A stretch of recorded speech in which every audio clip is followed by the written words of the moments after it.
Do you know how much how much capital I've invested in Bitcoin at this point, Raul? No. $3,335,000,000. That's pretty Okay, spectacular. so one person. Yeah. But I didn't have $3,335,000,000 in my piggy bank when we last spoke. Yeah. Now, what happens if more than one person does this, Raul? How many people does it take, right? And the answer is you need public entities, and they need to be creditworthy, and they need to be able to file a registration statement. If you can file a registration statement, you can tap the fixed income markets, you can tap the convertible debt markets, you can tap the equity markets. And as you do that, that capital becomes permanent capital, right? Because, by the way, there are some companies that can't own digital property. They can't own the underlying property that is Bitcoin. Like if I have $10 billion in a fixed income fund, it took me 30 years to establish my relationships with my limited partners. I've got a charter. I have a charge. I can go and buy fixed income. Right now, my fixed income instruments are yielding 2% or 2.5% or 3%. Or I can buy MicroStrategy yielding 6%. It looks like a pretty fat coupon to me.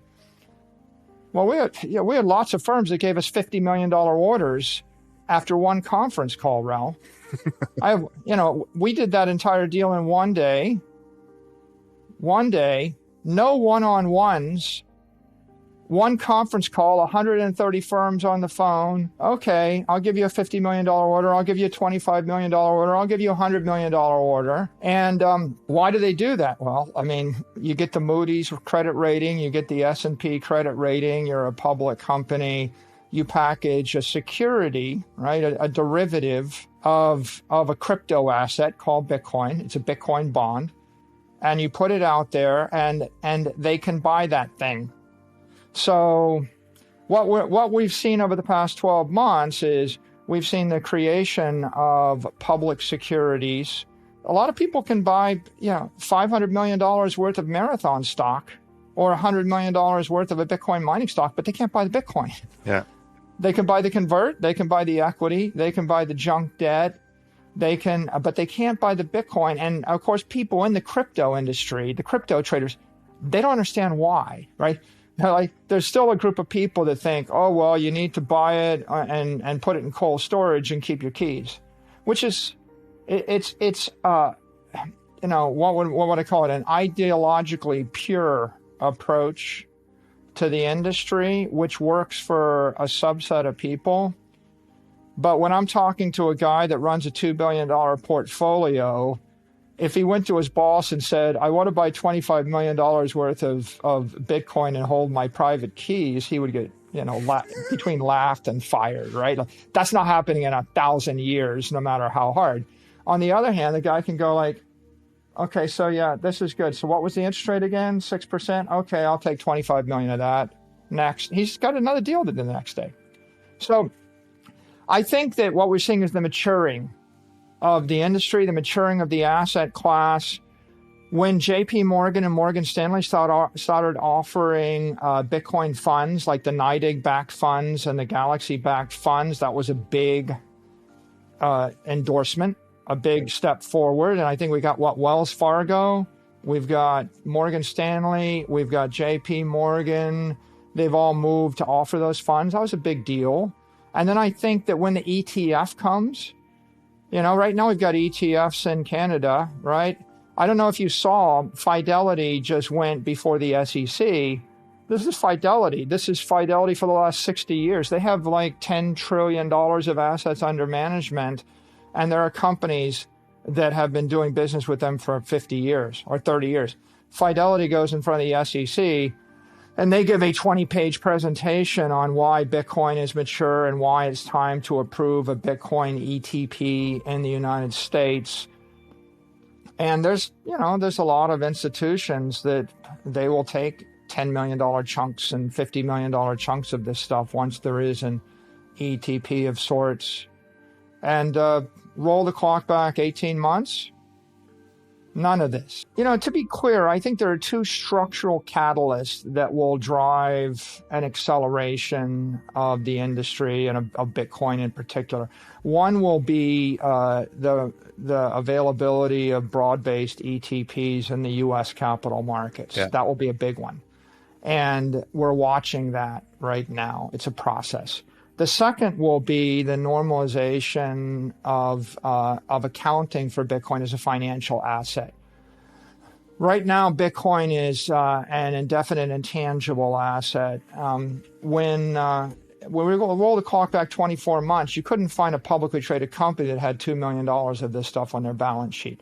So if you're a bunch of accountants sitting around analyzing it, you would say there's no compelling need, right, to normalize this. No one's got $100 million of this stuff, right? There's $100 trillion of credit instruments, and there's $2 million of Bitcoin. So I don't think we're going to focus on this. And I understand that. But indefinite intangible accounting treatment says you can mark it down, and you have to mark it down to the lowest bid you can find on the exchange at any minute of the day since the beginning of when you own the asset, and you can never mark it up again. So that's a negative, right? It's a one-way ratchet function, but it's worse than a one-way ratchet function. It's like I bought a collection of baseball cards for $1 million, and I have to go to everybody I see at a party for the rest of my life and ask them if they'll buy my baseball card collection for a number. And if they tell me they'll give me $1,000, I have to mark the baseball card collection down from $1 million to $1,000. Ludicrous. And if someone else, if Bill Gates offers me $1 billion for the baseball card collection, I'm still carrying it on my books as $1,000. So it's prejudicial, hostile, accounting treatment. And that, of course, is suboptimal. But there's another suboptimal thing about it, which is when you do mark it down, you have to run it through your P&L as an operating loss. It's not even a below the line, it's a non-cash, it's a non-cash investment cost in theory, but not per indefinite intangible. Per indefinite intangible, if Facebook buys 50 billion of Bitcoin and it trades down 10% and then it trades up 100%, instead of holding $100 billion of assets, they're showing 40. And then in the next, quarter, they have a $10 billion operating loss against their $10 billion, gain. So they make no money in the year, even though they made $50 billion in the year. Okay, so what does that mean? Well, look, if you're a pure play like MicroStrategy and your investors understand we have 114,000 Bitcoin, you ignore all the rest, you multiply 114,000 by 47,000 and change. You're like, oh, they have $5.5 billion worth of Bitcoin. Okay, and if it doubles, they'll have 11 billion. And you divide the number of shares into that, and you come to a conclusion about what you think the company's worth. Okay, that's one approach. But if you're running Apple Computer or Facebook or Google, and you've got a pristine P&L, and you've got a pristine balance sheet, and if you're a conventional CFO, you would think, well, like I have a perfect P&L and a perfect balance sheet, and if I put this on the balance sheet, it's going to obscure the P&L, and I'm going to create pro formas, and it's going to obscure the balance sheet, and now it's another set of pro formas. And now I'm going to go from telling everyone that I made 37 billion last year with 120 billion in assets to something hyper complicated that takes a half an hour to parse. And most of them are conventional, traditional investors. They don't want to spend the time on it.